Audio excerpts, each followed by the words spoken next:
graças a Deus. Amém, irmãos? Graças a Deus. Ontem nós iniciamos essa série. Eu creio que ainda vamos passar algumas semanas falando sobre ela. Eu quero ver se eu providencio. Eu combinei com o irmão José, antes do início do estudo, que eu vou estar providenciando para os irmãos no domingo um catecismo como esse aqui que eu estou fazendo uso nas ministrações, para que vocês possam estar acompanhando e também para que vocês possam ter em casa, né? Para consulta. Muitas vezes nós não vamos guardar todas as informações, né? Mas é bom a gente ter sempre as informações de Deus e da nossa vida espiritual por perto. Nós começamos ontem e já vimos 3 perguntas e respostas, e chegamos então ontem, e eu parei na segunda, né, no segundo atributo de Deus, pois nós estamos aqui conhecendo quem é Deus, quem é o verdadeiro Deus da Bíblia. José falou, eu acho que foi ontem ou anteontem, foi anteontem, né, que o irmão José pregou. Ele falou sobre um senhor de idade, né, que eu creio que é crente, talvez seja um dos poucos teólogos, né, crente, J.I. Packer. E ele falando, ele era bem jovem, né, na época ele devia ter seus 40, 50 anos, e hoje ele já tem quase 100.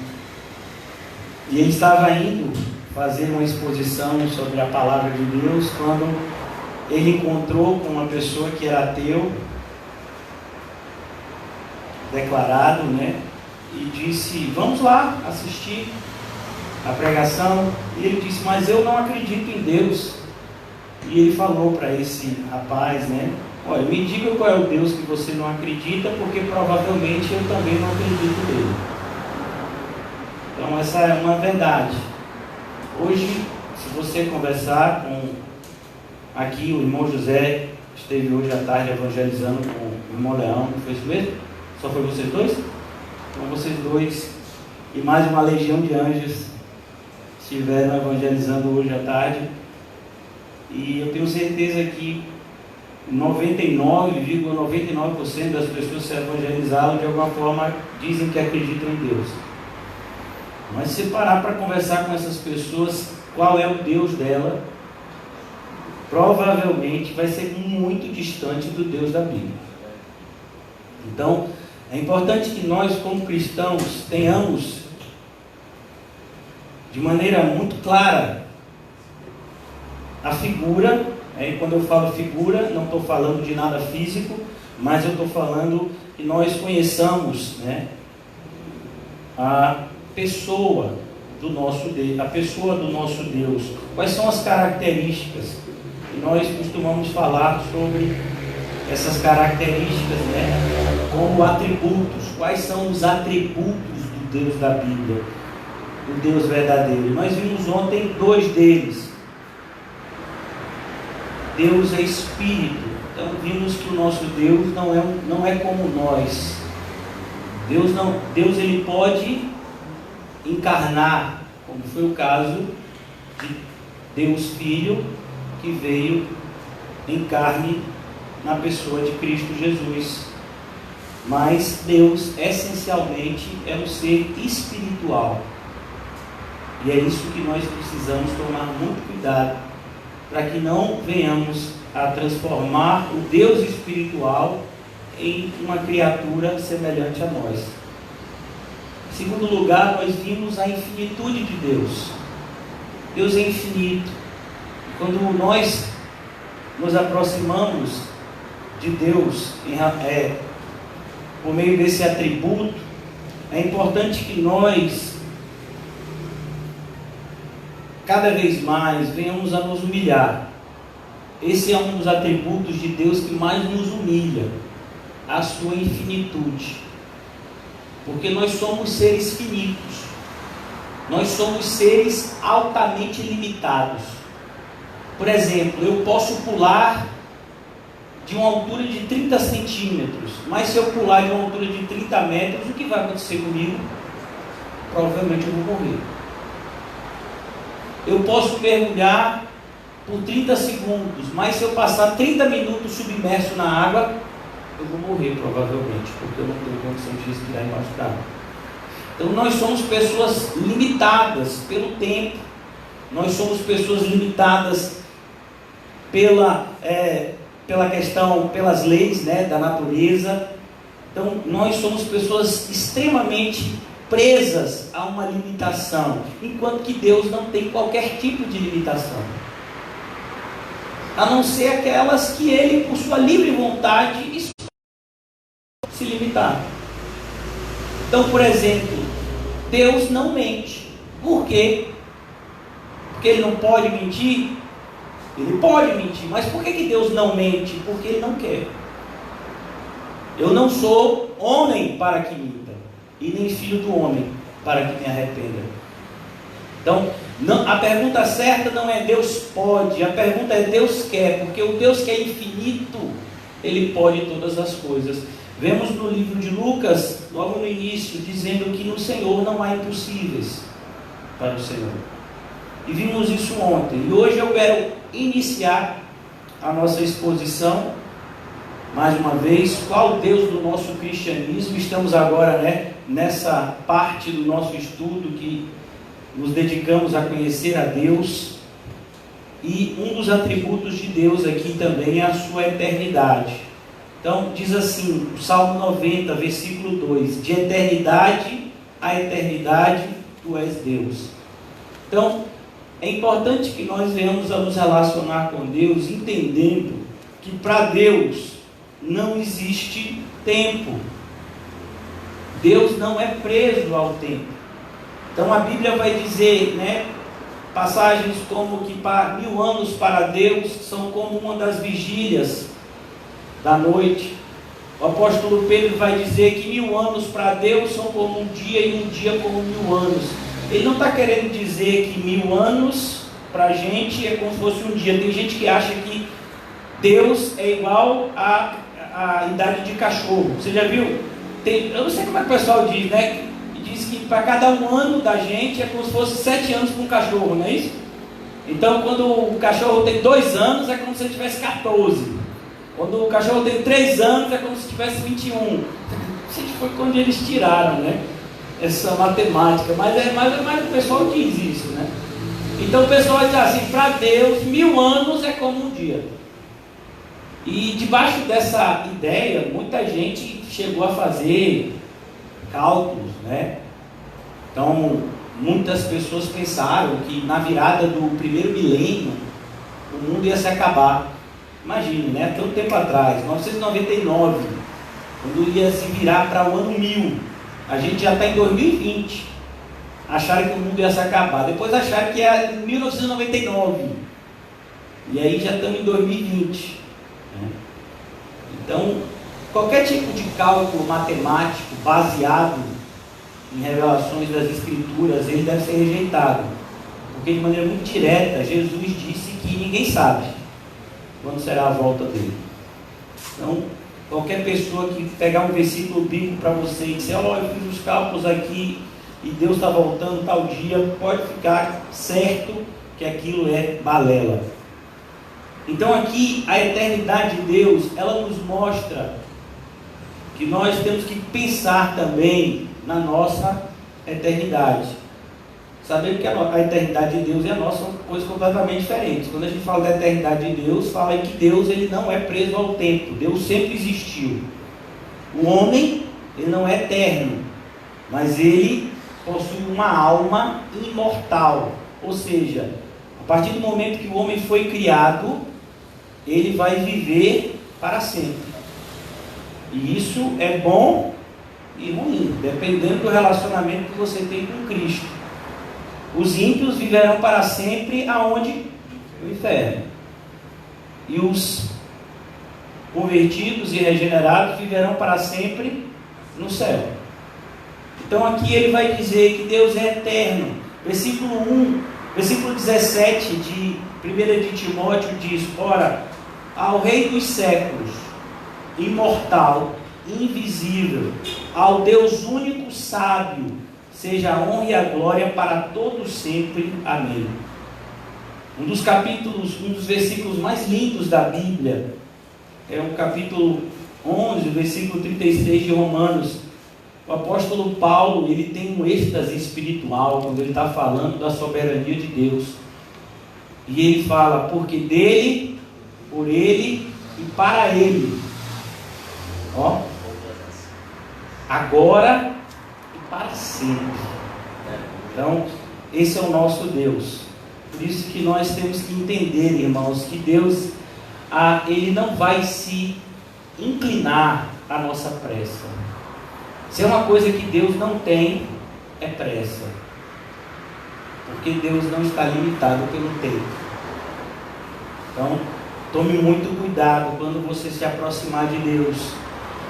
Portanto, tudo aquilo que Deus faz, assim como Deus, é eterno. Então, a palavra de Deus, ela é eterna. Os decretos de Deus são eternos.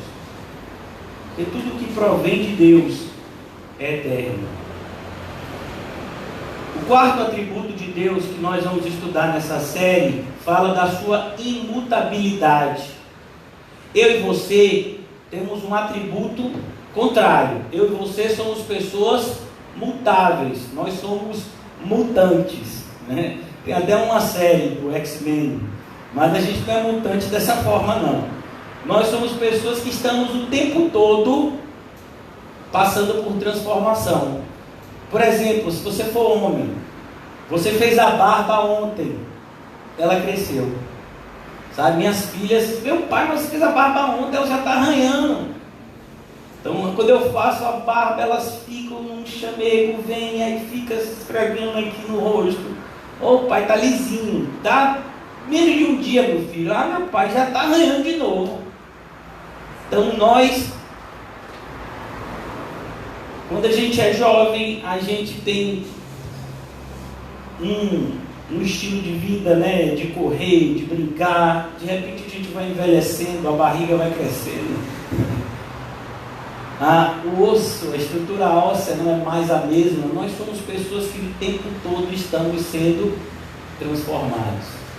E aquilo que acontece no plano físico, graças a Deus, acontece também no plano espiritual. Em 1 Coríntios, nós aprendemos que nós estamos sendo transformados de glória em glória. A ideia do apóstolo Paulo é como se eu e você estivéssemos crescendo um degrau de cada vez. O apóstolo Pedro, seguindo esse mesmo princípio, ele vai dizer que é importante que nós venhamos a crescer na graça e no conhecimento do Senhor Jesus. Então nós estamos sendo transformados. Na carta aos Romanos, ele vai dizer que nós estamos sendo transformados até chegarmos à imagem de Cristo, de maneira que ele seja o primogênito entre muitos irmãos. Mas quando nós seguimos para essa direção, falamos da nossa mutabilidade, nós vemos um Deus que é imutável. E por que é tão importante esse atributo de Deus? Porque se Deus fosse uma pessoa mutável como nós não poderíamos confiar nele. Então ele diz uma coisa hoje e amanhã ele diz outra. Mas Deus é imutável. Então aquilo que Deus falou há 1000 anos atrás, se perguntar para ele é a mesma coisa. E Deus é imutável em seus sentimentos. Então aquele que ele decidiu amar, ele vai amar. Vou dar um exemplo de uma pessoa que todos nós sabemos que está no céu. Amém? Davi. Alguém tem dúvida que Davi está no céu? Em nome de Jesus, né? Então, Deus ama Davi. Amém? Um rei segundo o meu coração. Não foi isso que Deus disse quando ia levantou, quando ia separar Davi para ser rei? Um Deus segundo o meu coração. Então Deus ama Davi. E aí Davi mata Golias. Deus ama Davi. E aí Davi se torna o rei de Israel como Deus mandou. E Deus ama Davi. Mas aí Davi adulterou com Batseba. E aí Deus deixou de amar Davi? Não. E aí Davi mandou matar Urias. E aí Deus deixou de amar Davi? Não. Mas o que acontece então? Se Deus ama e Davi pecou, o que Deus fez com Davi? Corrigiu. Eu e o irmão estava conversando sobre isso ontem. Aquilo que Davi passa depois do seu pecado não é fruto de uma raiva de Deus, mas é fruto do amor de Deus. Então, é importante que a gente entenda, Deus não muda. Se Ele escolheu amar você, meu filho, Ele vai te amar. Agora eu vou dizer uma coisa por experiência própria. O amor de Deus dói. Então, você ama a Deus e você sabe que Deus ama você muito mais. E aí o que você faz? Meu filho, não desobedeça não. Fique na comunhão, irmão. Faça tudo direitinho. Porque se você tem certeza que Deus te ama, e eu gostaria que todos aqui tivessem essa certeza, é esse mesmo amor imutável de Deus que não vai permitir que você faça as coisas erradas. Faça a coisa errada e fique do mesmo jeito. Ele não vai permitir. O amor de Deus é um amor imutável. Então, quem é que vai mudar? É o amor de Deus? Não, é a gente. Pergunte se depois do que Davi passou, se ele queria conta com a mulher de mais alguém. Pergunta. Davi, e aí Davi, como é esse negócio, meu filho? Olha, quero conta. Então, a correção de Deus, ela é algo que só é feito na vida daqueles que Ele ama. E esse amor não vai mudar, porque Deus é imutável. Tiago, capítulo 1, versículo 17 diz: o Pai das luzes, em quem não há mudança nem sombra de variação. Aqui o nosso amado irmão Tiago está dizendo, não tem nem sombra de variação, não tem nem possibilidade de Deus mudar. Não existe essa possibilidade. Não há qualquer mudança em Deus. E isso é algo maravilhoso. Então, o Deus que andou com Enoque há milhares de anos atrás é o Deus que andou com você hoje, se você é crente. Quando o Senhor disse, eu vou estar com vocês até a consumação dos séculos. Pois é, foi esse mesmo Deus que andou com Enoque. Foi esse mesmo Deus que disse, sai Abraão, do meio da tua casa, do meio da tua parentela. Então todas as histórias bíblicas que nós lemos, elas são aplicáveis na nossa vida de maneira prática, porque o Deus daquelas pessoas é o mesmo, exatamente o mesmo Deus que o nosso Deus, porque Ele não muda, Ele não envelhece, Ele não, escreve uma história diferente. Deus não tem plano B, irmãos, porque Ele tem uma caneta que faz com que tudo aquilo que Ele decreta aconteça. Então a imutabilidade de Deus é uma das maravilhas do nosso Deus que nós podemos descansar. Quinto ponto da pessoa de Deus que nós estamos estudando. Tem muito mais, viu, irmãos? Nós não vamos exaurir os atributos de Deus. Nós estamos aqui apenas falando daqueles que nós achamos ser os mais importantes. Um atributo de Deus que é muito importante para nós como cristãos, principalmente nessa geração de um evangelho pervertido, de um evangelho alterado como a nossa geração, é entender que Deus, Ele é autossuficiente em si mesmo. Ou seja, Deus não precisa de mim, de você, para nada. É absurdo. O pastor Silas Malafaia, ele era muito amigo de um falso mestre chamado Mike Murdock. Não sei se vocês já ouviram falar, né? E esse homem, ele dizia coisas como: Deus não pode fazer nada se eu e você não decretarmos. Deus está preso. Ele só pode fazer alguma coisa quando a gente ora. Se a gente não orar, Deus não faz. Isso não tem qualquer respaldo bíblico. A oração não é um meio para obter coisas de Deus, não. A oração é um meio de nos aproximarmos de Deus e nos adequarmos aos seus decretos. Então, Deus é autossuficiente, irmãos. Ele não precisa da gente. Somos nós que precisamos dele. Quando Deus envia Moisés para libertar um povo que há 400 anos estava no cativeiro egípcio, ele diz algo pela primeira vez e que deve ser cada vez mais internalizado por nós. Êxodo capítulo 3, versículo 14, diz assim: E disse Deus a Moisés: Eu sou o que sou. E essa expressão é conhecida, como Jeová. Na verdade, isso é um tetragrama hebraico que traz esse significado. Eu sou o que sou. Muitas pessoas traduzem apenas como eu sou. E disse mais: Assim dirás aos filhos de Israel: Eu sou, me enviou a vós. Então, por que Deus estava libertando aquele povo? Porque Ele quis. Não é que Ele precisava libertar aquele povo. Sabe, existe uma ideia no inconsciente dos evangélicos hoje, que é algo meio que Deus precisa da gente no céu, porque Ele está muito sozinho lá. É como se Deus estivesse entediado. Só Ele, os anjos. Então assim, Ele precisa da gente para dar uma alegrada no céu. Deus não precisa da sua criação para nada, irmãos. Ele não precisa nem dos anjos. Deus é autossuficiente em si mesmo. Ele é o eu sou. Eu sou. Perceba que nós não somos, nós estamos, Nós estamos aqui. Mas Deus, Ele é. Ele é o único que é, que sempre foi.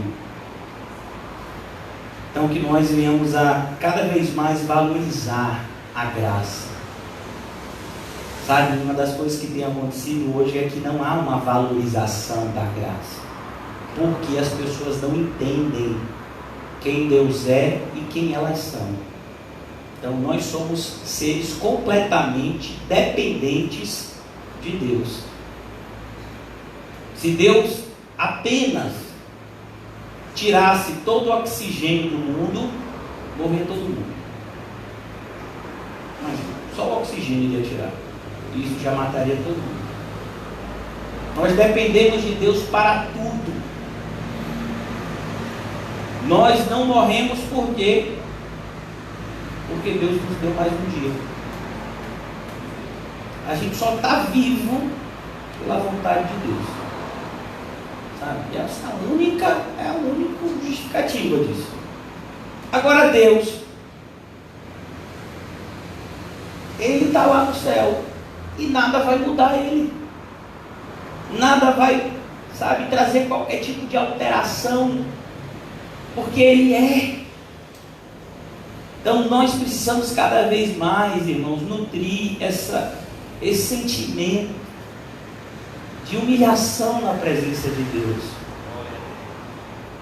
Quando aquele publicano que Jesus usa como exemplo em Lucas 18, a gente tem uma ideia muito equivocada de achar, não, aquele realmente, aquele homem, como por exemplo, pessoas quando souberam da minha conversão há 10 anos atrás, realmente, aquele jovem precisava de Jesus, porque aquele camarada era problema. Mas eu não, eu sou uma pessoa assim tranquila e não tenho essa necessidade, porque ninguém percebe como não é nada. Então, Deus é, nós não. Para que a gente seja alguma coisa, a gente precisa de Deus. Sabe por que você existe? Porque Deus, há milhares de anos atrás, pegou um pedaço de barro, fez a imagem de um homem e soprou no seu espírito. E aí começou a vida na terra, por meio de Adão. E aí chegou até nós. O quê? Um pedaço de barro. Que Deus só teve vida porque Deus soprou do seu espírito nas narinas. Então aquele pedaço de barro se tornou uma alma vivente.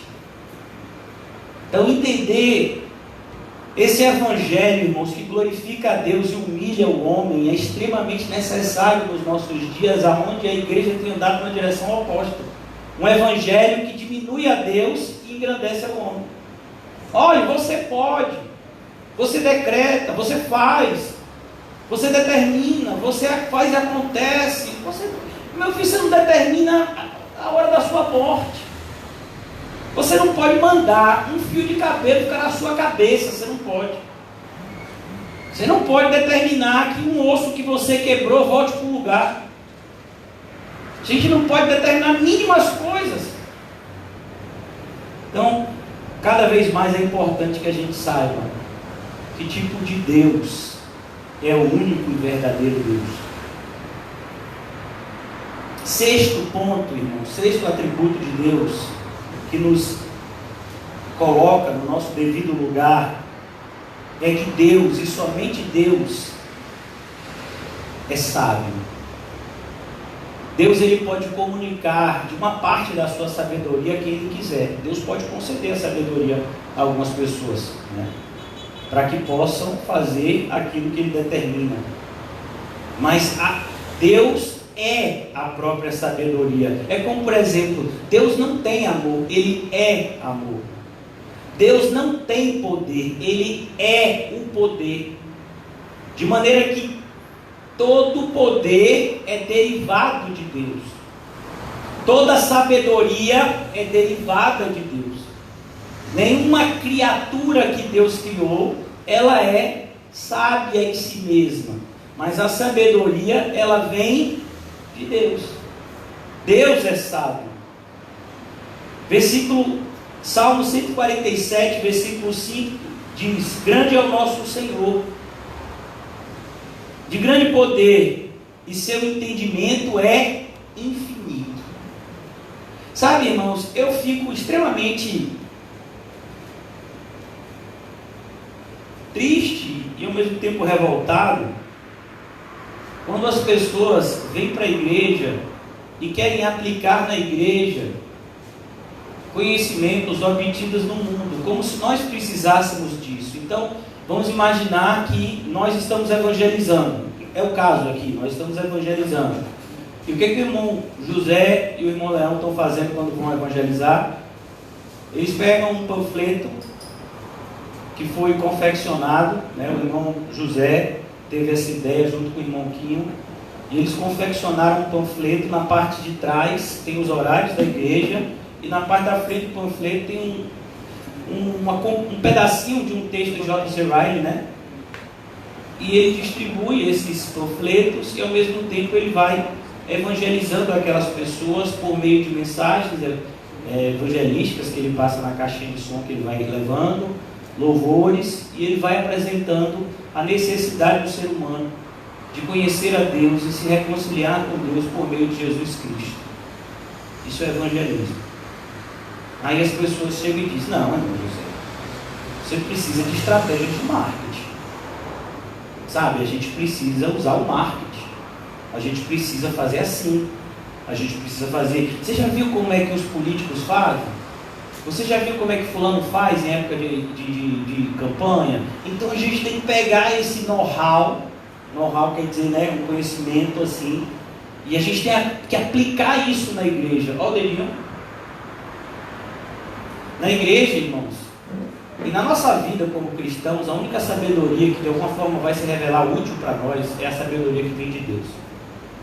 Um outro exemplo: eu particularmente tenho 3 filhos, e eu exerço uma autoridade muito grande na vida das minhas 2 filhas. O meu filho, infelizmente, ele não mora comigo, mas as minhas 2 filhas que moram comigo, eu exerço toda a autoridade de pai na vida delas. Então, muitas pessoas dizem: a gente tem que aprender com Super Nani. Você já ouviu falar de Super Nani? Super Nani era uma babá, não sei se ela tem desse programa, era um programa que passava, acho que no SBT, há alguns anos atrás. Aí ela ia nas casas que as crianças eram para endemoniada, e ela ficava ensinando aos pais como educar os seus filhos. Agora veja, se eu vou seguir um conselho de Super Nani, se eu tenho a Bíblia para me aconselhar, como é que eu devo criar os meus filhos? Perceba se eu vou seguir o conselho de um economista, se a própria Bíblia diz como é que eu tenho que me relacionar com dinheiro. Sabe como é que eu tenho que me relacionar com dinheiro? Sabe? Aprendendo que é melhor dar do que receber. Se eu escrever isso numa prova de economia, eu tiro 0, deixo bem grande. Mas se eu escrever isso numa prova bíblica, eu tiro 10. Percebe como a sabedoria do mundo vai em oposição à sabedoria de Deus? A sabedoria do mundo diz coisas como: salve a sua vida. E o Senhor Jesus diz: todo que tentar salvar a sua vida vai perder. E aí, você vai seguir quem? Mas é isso, tem muitos crentes que estão na igreja, mas estão seguindo a sabedoria do mundo. Ó, pastor, eu sei, a gente tem que ser crente e tudo e tal, mas assim, tem coisas assim que a gente tem que fazer, né? Como o mundo está mandando fazer. Meu filho, aí eu não sei. Eu vou seguir a Bíblia. Por isso que muitas pessoas, irmãos, preferem nem conhecer. Porque internamente elas sabem que quando elas conhecem, elas se tornam mais devedores. Então, se você for fazer alguma escolha, e você vai precisar fazer várias escolhas no seu dia a dia, você vai precisar da sabedoria de Deus. E que maravilha, irmãos, ouvir o que o Espírito Santo usou o nosso amado irmão Tiago para nos passar. Você precisa de sabedoria? Eu preciso o tempo todo. Peça a Deus, que dá liberalmente. Olha que coisa maravilhosa. Vamos imaginar que você é um desse povo aí que está recebendo os R$600 aí do governo. Aí você pega aquela fila, recebe o seu dinheiro. Aí vamos imaginar que você gastou o seu dinheiro. Você é um pai de família. Não vou dizer que você está fazendo coisa feia com dinheiro, não. Vou nem usar esse exemplo, porque isso não tem nem que ser falado. Mas vamos imaginar que você é um pai de família. E aí você pegou aqueles R$600, você pagou o aluguel, você comprou uma comidinha, você pagou a conta. Meu filho, no outro dia, tinha R$600. Não, meu filho, no outro dia tinha R$0. Aí você diz: rapaz, eu vou na caixa de novo e vou pedir um auxílio, porque eu estou precisando de ajuda. Eu tenho novas contas para pagar. O que você acha que a caixa vai lhe dizer? Ela vai lhe dar de novo os R$600. Olha o dedinho. Mas se você precisa de uma sabedoria de Deus, você precisa, tomar uma atitude que vai repercutir na sua vida e de outros. Aí você vai em oração e pede sabedoria a Deus, e Deus te dá. Aí deu 10 minutos, meu filho, e você precisa tomar outra atitude importante, você precisa de sabedoria, e você vai de novo e Deus dá. Aí você passa 5 minutos e vem outro problema maior do que aqueles dois, você precisa de mais sabedoria, e você vai, rapaz, eu acho que Deus vai me dar um. Mas você é aqui de novo, rapaz. Não, Deus não faz isso. Deus gosta que a gente busque a Ele. Por isso que Jesus diz: olha, eu vou dar um exemplo, e muitas pessoas pervertem isso que Jesus fala. Eu vou dar um exemplo de como é ser um cidadão do reino dos céus. Aí todo mundo fica esperando, né, que Jesus vai apontar para alguma coisa grandiosa, e Jesus pega uma criança de colo. E ele pega aquela criança, bota no seu colo, e diz assim: vocês querem ir para o céu? Aí todo mundo: eu quero. Pois é, tem que segurar essa criança. Como assim, Senhor Jesus? Eu tenho que voltar a ser pequeno? Eu tenho que começar a falar como criança? O que é, Jesus, o Senhor quer? Não. Você tem que ser totalmente dependente do Pai do céu, como essa criança é dependente do Pai terreno dela. Por isso que Jesus pegou uma criança de colo. Então essa é a ideia. Você precisa de Deus para tudo, e não adianta você pensar que não é assim, porque é assim. Quanto mais uma pessoa cresce na graça e no conhecimento do Senhor, mais ela aprende a depender de Deus. Não menos, irmãos. Sabe, tem gente que estudou a Bíblia, né, e supostamente tem muito tempo de igreja, de experiência. Não, tem coisas assim que a gente nem precisa perguntar a Deus. É mesmo, filho. Eu preciso perguntar a Deus tudo. Né? E às vezes eu preciso perguntar várias vezes, porque eu sou burro. Às vezes no osso direito. E aí eu tenho que perguntar: Senhor, como é, Senhor? É assim mesmo, Pai? Ô, Pai, É para construir a arca, Senhor. Mas tem que ser desse tamanho, Pai. É mesmo. Vai ser assim, é. Eita, Jesus. E esses bichos tudo, Senhor, não vão me atacar, não. A sabedoria é assim, irmãos. A gente interage com Deus. É tão maravilhoso entender o que a Bíblia fala, que Deus é vivo. Nós temos um Deus vivo. Qual é a diferença do nosso Deus para todos os outros falsos deuses? É que o nosso Deus é verdadeiro. Agora a gente vai falar de um atributo de Deus, irmãos, que é uma pedra no sapato de um monte de gente que não tem compromisso com Deus. É o 1, 2, 3, 4, 5, 6, é o sétimo. Olha, o sétimo atributo, cuidado, não é o sétimo, complicado. O sétimo atributo que a gente vai tratar aqui essa noite, qual é? Santidade. Rapaz, esse atributo de Deus é uma pedra no sapato dessa geração radical, né? Que quer viver num evangelho de oba-oba. Esses dias, né, nós colocamos um post que na verdade é uma frase de Spurgeon, que diz que uma das piores coisas que pode acontecer para alguém é ele ser feliz no pecado. E isso é um princípio bíblico, e você vai ter várias passagens. Você tem Romanos, você tem 2 Tessalonicenses, você tem o próprio Provérbios, capítulo 1, e tantas outras coisas que você vai ver como exemplos disso. E aí teve uma pessoa que nesse post, ele disse, mas isso não é bíblico. Ainda escreveu com português meio complicado. E aí uma senhora até que acompanha a gente nos estudos, estava interagindo com aquela pessoa assim, não, claro que isso é bíblico, né? E eu, para ajudar essa senhora, coloquei alguns textos, né? Mas aí eu fui olhar o Facebook desse rapaz que diz que é evangélico. Meu irmão, que tribulação. Primeiro, meu filho, que a foto dele no Facebook é tipo uma festa gospel. Como se as pessoas tivessem uma boate gospel. Eu digo, meu filho, um camarada que acredita em boate gospel. Como é que eu vou dizer para uma pessoa dessa? Uma pessoa dessa nem crente é. Então você não pode conversar com uma pessoa dessa biblicamente. Essa pessoa primeiro precisa ser evangelizada. Meu filho, eu quero dizer que você não é evangélico. Você não negou a tudo, você não renunciou nada, você não tem cruz e você não segue a Jesus, você nunca entrou pela porta. Então não adianta esses versículos bíblicos que você coloca no seu Facebook, porque isso só vai ser usado para a sua condenação naquele dia. É isso que você tem que dizer para o jovem desse. Então a gente tem que tomar muito cuidado, porque esse atributo de Deus, irmãos, é o atributo dos atributos. É o único atributo de Deus que está na terceira potência. Você vai ver em várias passagens bíblicas, como nós vimos aqui, que Deus é poder, que Deus é sabedoria, que Deus é infinito, mas Deus é amor. Mas você nunca vai ver nenhum atributo desses sendo falado como a santidade de Deus. Isaías 6 diz, Deus é santo, santo, santo. Apocalipse 4, 8, santo, santo, santo é o Senhor Deus. Percebeu? Quantas vezes tem aqui? Não é só Isaías 6 não, meu irmão. Apocalipse 4, 8 também. 3 vezes.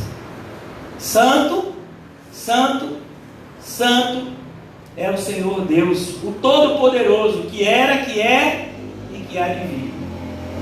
Então, se você quiser se relacionar com Deus, você tem que entender que o Deus da Bíblia é santo. E esse atributo, irmãos, tanto no original em hebraico, lá em Isaías, quanto no original em grego, aqui em Apocalipse, trazem essa ideia de algo que é cortado e separado. Então, o que ele quer mostrar? Que Deus é diferente. Deus é totalmente diferente da sua criação. Ele está acima da sua criação. Nada rivaliza com Ele. Ele está totalmente acima dela. Por isso que quando Jesus nos ensina a orar, Ele diz, Pai nosso que está... A ideia não é só uma ideia de localidade. Não é só uma referência geográfica. Olha, Deus mora no céu. A ideia é essa separação que existe entre o Pai e a sua criação. Ele está no céu. Perceba que esse distanciamento, ele só vai diminuir na glorificação. Em Apocalipse capítulo 21 diz que Deus habitará no nosso meio. Ele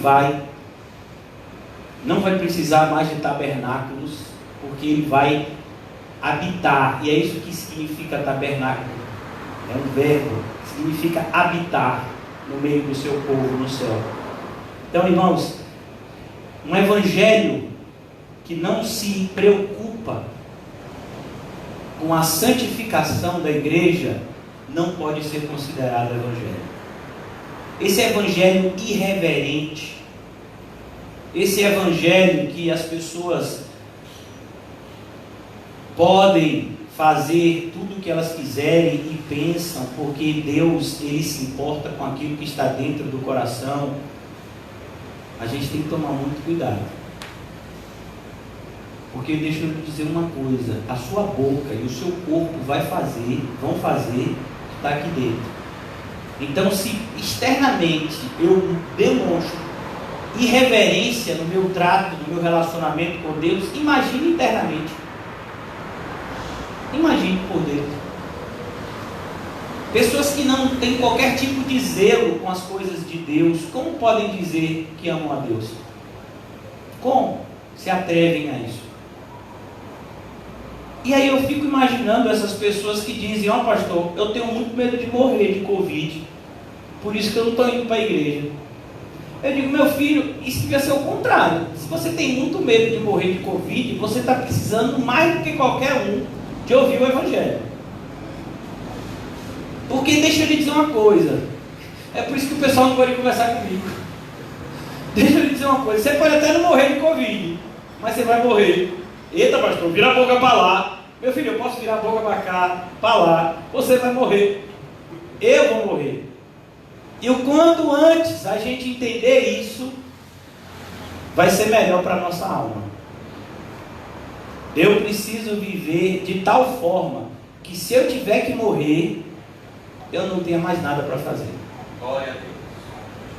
Sabe, a gente precisa ter esse processo de comunhão com Deus. Se Jesus quisesse levar todos nós para o céu agora, vocês estariam preparados? Mas lá no céu só entra santo. E aí? Teve uma senhora que uma vez foi conversar com um pastor e disse assim: pastor, estou muito preocupado, tenho alguns dias sem dormir. No céu tem shopping center? E aí, como é que é isso? Porque, sabe, eu fico vendo essas coisas do céu, mas eu vou fazer o que lá? Não tem um lugar para dar um passeio. Irmão, você acha que no céu a gente não vai ter um número de coisas para fazer? Para glorificar a Deus? Um Deus que não cria nada inútil. Você acha que ele ia fazer um ser a sua imagem e semelhança para ser inútil? Então nós temos que tomar muito cuidado, irmãos. Se nós queremos habitar com o Deus Santo, nós precisamos viver de forma santa. São inúmeros versículos na Bíblia que nós poderíamos elencar aqui. Hebreus, por exemplo, vai dizer que sem santificação ninguém jamais verá o Senhor. Você vai para o Antigo Testamento e você vê Abraão ouvindo do próprio Deus: Abraão, seja santo, porque eu que sou o seu Deus, eu sou um Deus santo. Essa realidade não mudou, irmãos. Então, ou você busca uma vida de santidade, e santidade é exatamente isso. Pastor, todo mundo faz isso, por que eu não posso fazer? Porque você é santo. Pronto. Ô pastor, todo mundo na minha idade namora. Quer dizer que na igreja a gente não pode namorar? Olha o dedinho. O que acontece na igreja? A gente ora, noiva, casa. E não tem esse negócio de beijinho de boca, né? Mais selinho, cineminha, não, meu filho, não tem esse negócio não. É santidade. Agora você vê, eu já vi, para minha tristeza, pessoas que são namoradas e noivos se comportando como se fossem casados. Isso é um pecado gravíssimo. Você é casado? Não, sua aliança está aqui, meu filho, na mão direita. Ó, cadê? Cadê o papel? Não casei ainda, mas assim, eu sei que ela é minha esposa. Como é que você sabe? Você era casado? Você vai para a igreja que o jovem ou a jovem já está no 5º relacionamento. E todo mundo vê isso de maneira normal. Deus não vê não. Cuidado. A Bíblia vai mostrar que o pecado da imoralidade matou a milhares. Está escrito lá em Coríntios. Quando o pessoal ficou do lado lá do bezerro, o que eles fizeram? Festa. E o que se faz numa festa? O que as pessoas fazem no São João? E olha, tem nome até de...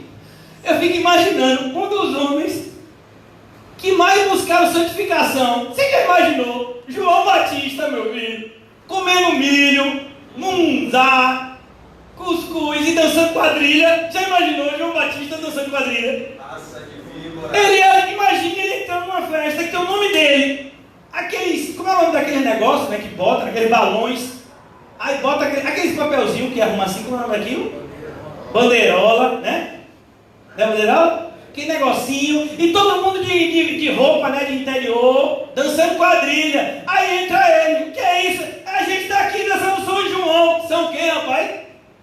Eu sou João, não tenho nada a ver com isso. Tira logo meu nome. Tira logo o nome dessa história, viu? Que de santo isso não tem nada. E muito bem de João.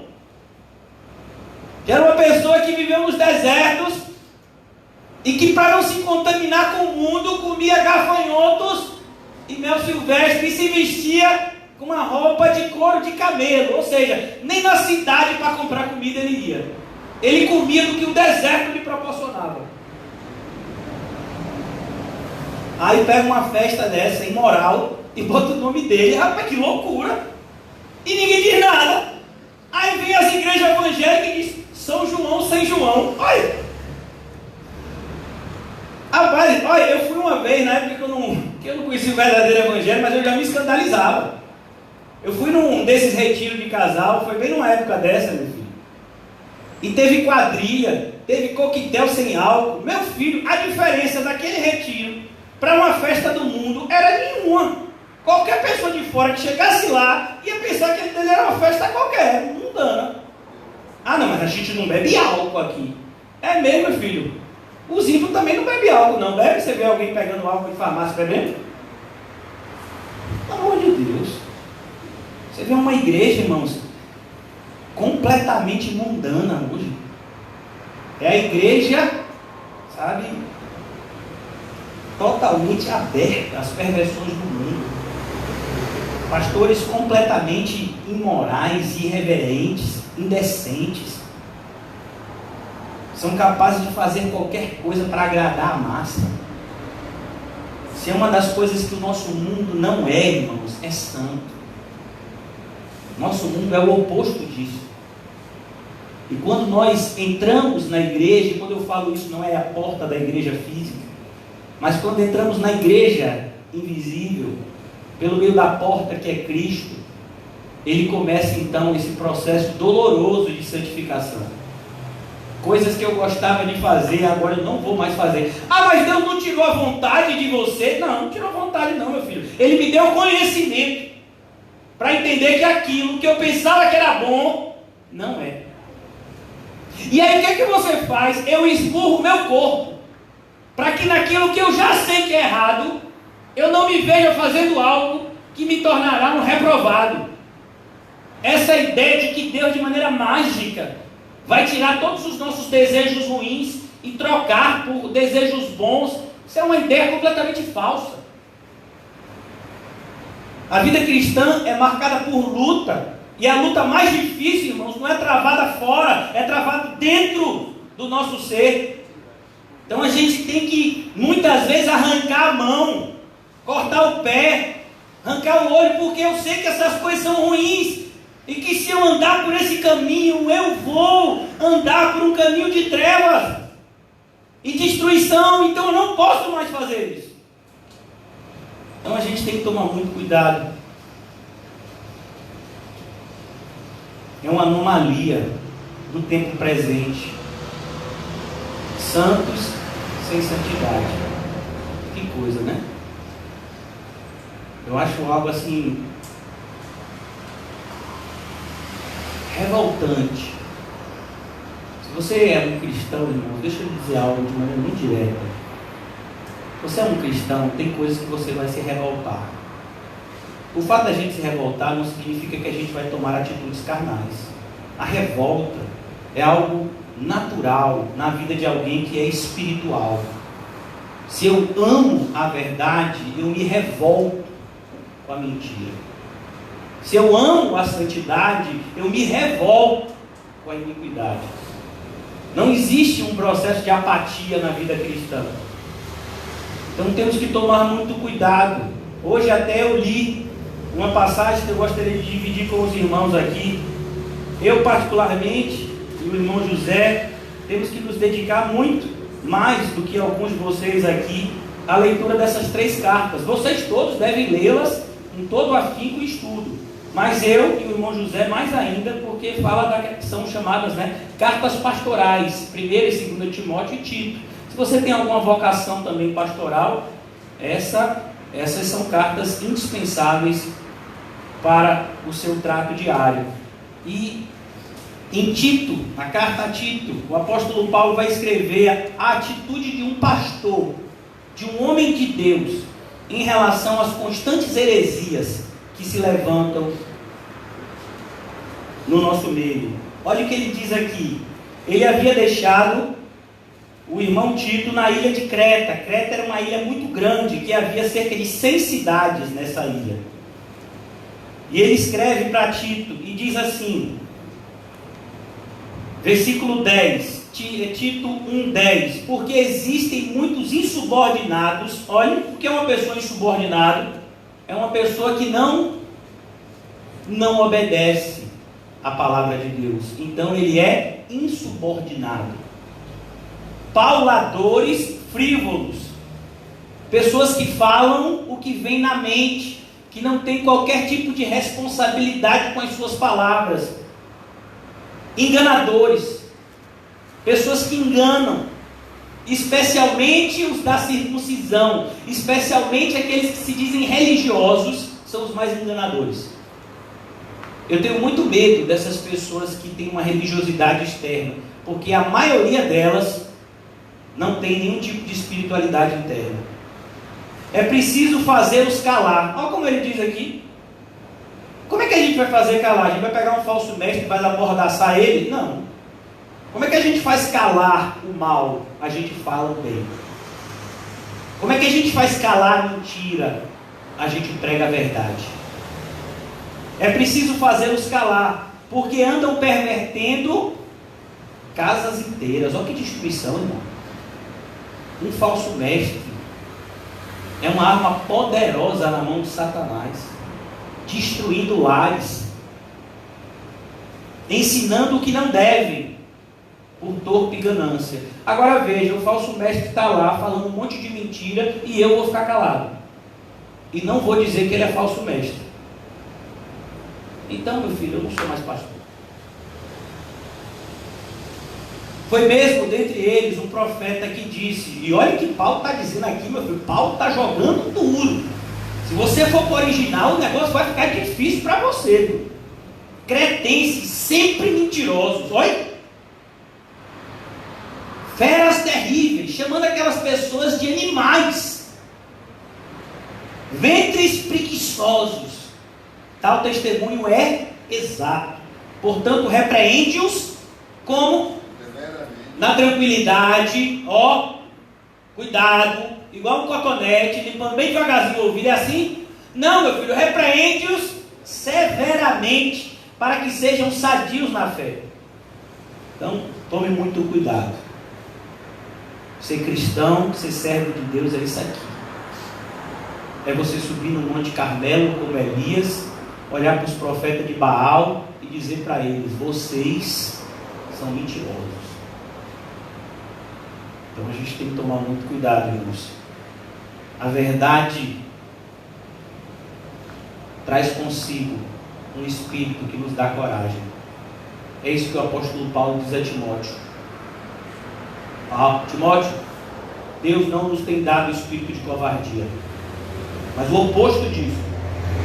O espírito nos concede coragem, amor e domínio próprio. Você tem amor, então você tem que ter coragem. Eu estava falando com uma pessoa antes de vir para o culto e dizendo para essa pessoa: olha, para alguém ser medroso mais do que eu, a pessoa vai ter que se esforçar muito. Minhas filhas me perguntam: meu pai, você tem medo? Eu digo: minha filha, papai tem medo de muita coisa. Papai tem medo de quase tudo. Mas depois que eu me tornei cristão, eu aprendi que eu não podia mais me entregar ao medo. Se eu sou crente, a minha fé precisa vencer o meu medo. Assim como o medo contagia, a fé também. A coragem também. A gente vê isso de maneira muito linda na história de Davi e Golias. O povo de Deus se acovardou porque tinha um rei covarde, Saul. E Golias ficava fazendo chacota do povo de Deus. Até que chegou um menino e não ficou calado com aquilo, ele se revoltou. Como a história, rapaz, se circuncisa o filisteu, vai ficar desafiando o Deus vivo. Davi fica quieto, Davi, cala a boca. Para baixo, Davi. Eu vou, tem ninguém mais não? Eu vou. E aí depois que Davi matou Golias, os covardes ficaram tudo corajosos e foi para cima dos filisteus. Por quê, meu filho? Quem sabe vai ser esse menino venceu Golias, rapaz, a gente vai junto, vamos lá, meu filho. Agora, se a gente vê hoje em dia um povo covarde, meu Deus, mas assim, se você pegar essa enfermidade, você pode morrer. E toda vez a gente, de maneira nenhuma, eu quero dizer que essa enfermidade não é séria, mas deixa eu lhe dizer uma coisa, irmãos. Sim, ela mata. E aí? Você vai para onde? O problema do cristão, quando ele age como o mundo, é porque ele vai ter o mesmo destino do mundo. A gente parece, irmãos, sabe? Eu fico assim assustado. Eu fico assustado. Porque existem assim textos cristalinos na Bíblia, indiscutíveis, né? Tamanho a sua claridade, interpretação fácil, como no livro do Apocalipse diz: os covardes não entrarão. Tem alguma pessoa que não entende? Os covardes vão entrar? Não vão. Quem são os covardes? Aí a gente vai voltar na história. Quem lembra da história de Gideão? Está lá no livro de Juízes. O povo de Deus estava sendo perseguido por um povo daqueles das redondezas, se eu não me engano, eram os midianitas. E toda vez que vinha, sabe, a época da colheita, os midianitas vinham, despiam com tudo. Aquilo estava trazendo muita assolação para o povo de Deus. E aí Deus chama um camarada covarde, viu, meu filho? Chamado Gideão. Por que, pastor, o senhor sabe que ele era covarde? Porque ele estava malhando trigo no lagar. Pastor, eu não entendi nada. Eu também não entendi da primeira vez não, mas eu estudei. O lagar é o lugar onde você pisava a uva. Então, quando era a época de trigo, a pessoa ia para o celeiro, que era onde se fazia a separação, né, do trigo e da palha. Botava o trigo, né, nos sacos, a palha se jogava fora e queimava. Então, Gideão, na época de trigo, ele foi, olha, espertinho, caladinho, pegou o trigozinho dele, meu filho, e foi malhar no lagar, de olho nos midianitas, para levar alguma comida para casa. Aí aparece o anjo do Senhor, é uma teofania. A encarnação do verbo antes dele encarnar, o aparecimento do verbo antes da encarnação. E aí ele vem e diz assim: ei, Gideão, como é desse negócio aí? Tá bom, né? Você vai libertar o povo de Deus. Olha, ele errou de endereço. Eu sou o menor da família mais pobre, da tribo menorzinha. Como assim sou eu? Não, é você mesmo. Gideão, é você. E aí, depois de tudo que acontece na vida de Gideão, vocês já estão familiarizados mais do que eu, tem um momento que o povo começa a acreditar, e aí reúnem-se, eu acho que são 32 mil, eu sempre tenho uma dificuldade com números, às vezes eu sempre erro, 32 mil. E aí tá aquele, 32 mil é gente, irmão. E Gideão está lá. E aí Gideão está, rapaz, 32 mil, a gente deve tomar uma surra, mas deve ser uma surra assim, né? Menorzinha. Aí Deus, não, Gideão, o negócio aí não é esse não, ainda tem muita gente, Senhor. Tem muita gente, Senhor. Eu contei que é 32 mil, Senhor. O povo lá tem mais. Não, Gideão, você vai fazer o seguinte. Você vai subir uma pedra e vai dizer, os covardes podem voltar. Meu irmão, se sou eu estava até com vontade de ir, mas não ficava. Imagina a pessoa me chamar de covarde. Então, como é quando eu disse os covardes podem ir, parece, meu filho, que o povo tem um alívio. Ufa, que bom, eu vou para casa. E aí foram embora mais de 20 mil. Você fala, meu Deus, as pessoas admitiram abertamente que são covardes e voltaram para casa com a cara de pau. Olha, eu quero que alguém lute por mim, mas eu mesmo não vou lutar, porque eu sou covarde. É essa covardia que o Senhor está dizendo. Olha. Tem gente que diz assim, eu sou tão abençoado com os estudos. É mesmo, meu amigo, você é abençoado com os estudos. E o que você faz para manter a igreja? Você nem vem. Acho que tem gente que às vezes assiste o estudo, tem gente que vai deixar de assistir hoje, mas que fica vendo os estudos pela internet, aí fica batendo, glória a Deus, aleluia, oh Deus, glória a Deus. É mesmo, cara de pau. Você não faz nada pela igreja, não faz nada por Cristo e seu evangelho, e está dando glória a Deus por quê? O estudo só está lhe condenando hoje, eu ainda vou olhar para a câmera. Então a gente tem que tomar cuidado, irmãos. A santidade inclui tudo isso. Você nunca vai ver um santo covarde. Nunca vai ver. E coragem, irmãos, não tem nada a ver com força física. A maioria dos cristãos, irmãos, eram pessoas franzinas. Sabe por quê? Porque comida era e sempre foi cara. Até hoje, para você comer bem, você tem que ter o quê? Dinheiro. Naquela época era mais ainda. Naquela época as pessoas morriam de fome. Muito mais do que hoje. Então a gente tem que tomar muito cuidado. Deus é santo e nós devemos buscar esse mesmo caminho de santidade, irmãos. E por último, essa noite eu gostaria de falar com vocês acerca desse atributo tríplice de Deus. 3 atributos que eu quero definir hoje para a gente concluir essa primeira parte da pessoa de Deus. Deus é justiça, bondade e verdade. Eu acho isso de maneira... Eu fico muito alegre. Por quê? Porque essas coisas, elas devem ser faladas conjuntamente, porque elas estão ligadas. A justiça de Deus é bondosa. E a justiça de Deus é bondosa porque provém da verdade. Por que eu estou falando isso, irmãos?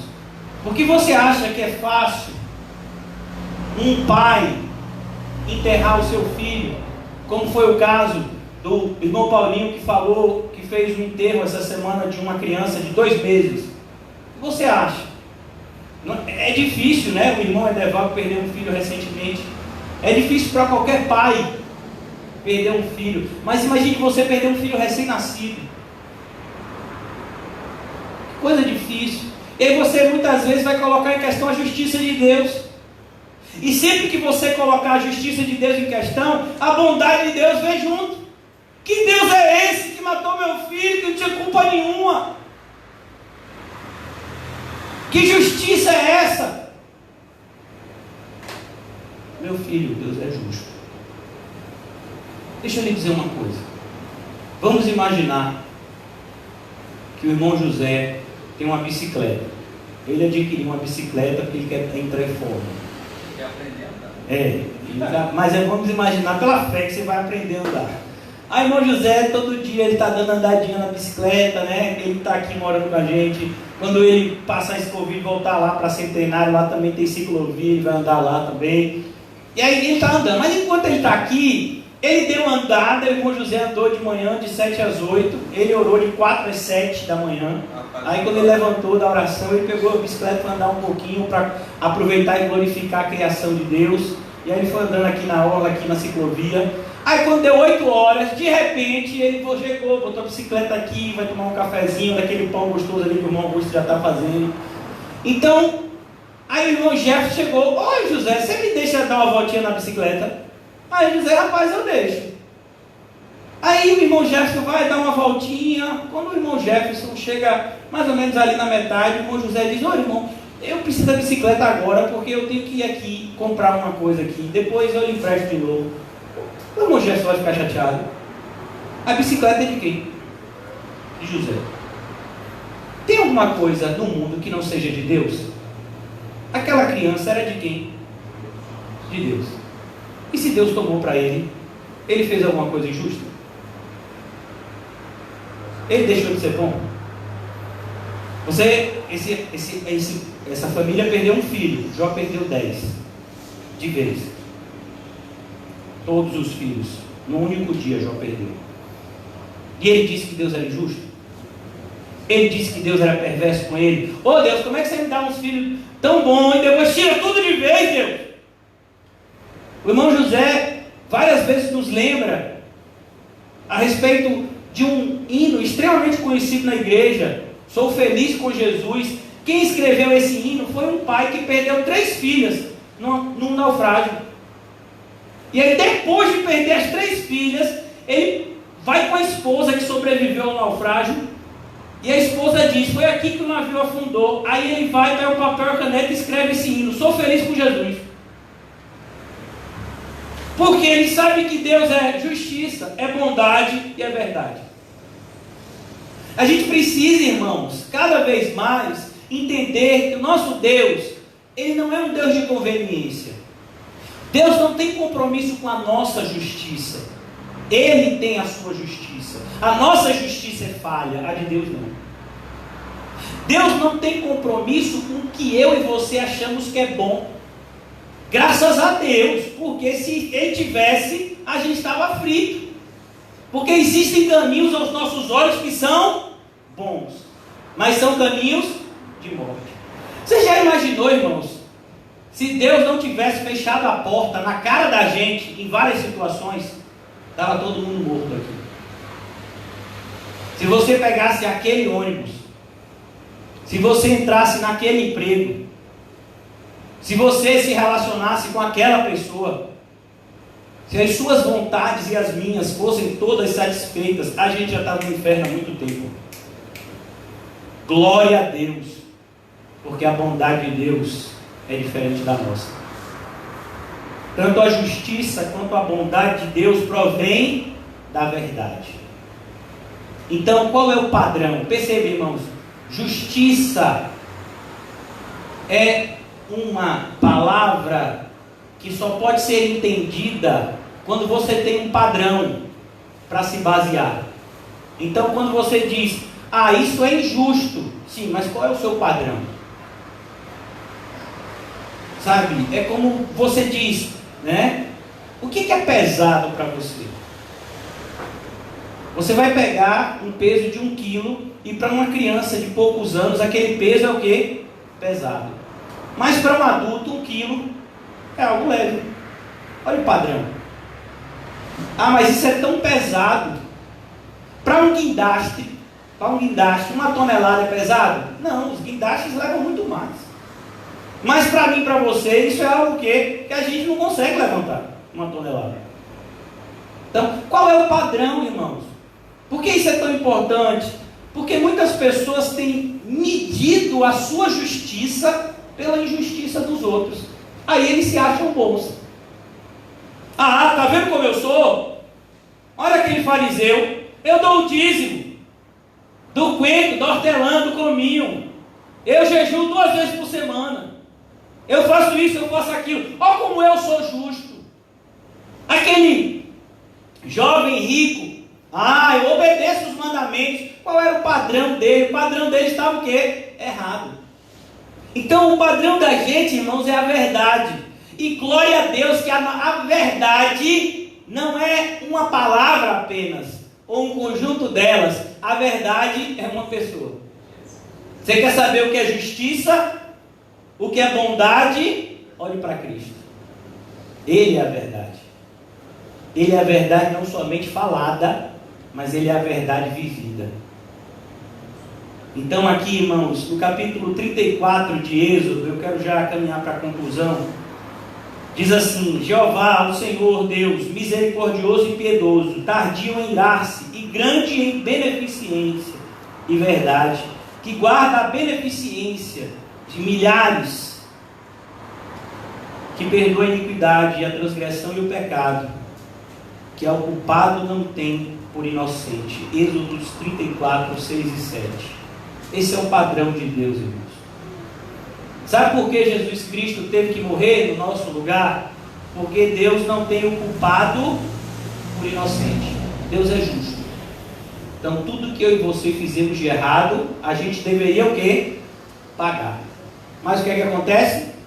Outro pagou. Vamos imaginar, né, que o nosso irmão Paulinho, ele vai e faz um lanchezinho, né? Onde é que Paulinho vai lanchar? Em algum lugar que venda feijão. E aí ele come uma feijoada, só que o irmão Paulinho, ele não levou carteira. Ele se baseou naquele versículo: não leve bolsa, nem alforje, né? E aí tinha que pagar lá R$10. E aí quem tinha que pagar? Ele que comeu. Mas aí o irmão José, que estava junto no evangelismo, ele disse: não, Paulinho, pode deixar que eu pago. E aí ele paga. Ficou sem pagar? Não, porque não podia ficar sem pagar. É a mesma coisa. O seu pecado e o meu pecado tinha que ser pago. Por isso que Deus, naquele grande dia, quem disse isso foi um teólogo do passado. Ele disse: olha, Deus trata algumas pessoas com misericórdia e outra com justiça, mas Deus não trata ninguém com injustiça. Então, quando a pessoa é lançada no inferno, ela é lançada no inferno por quê? Porque ela pecou.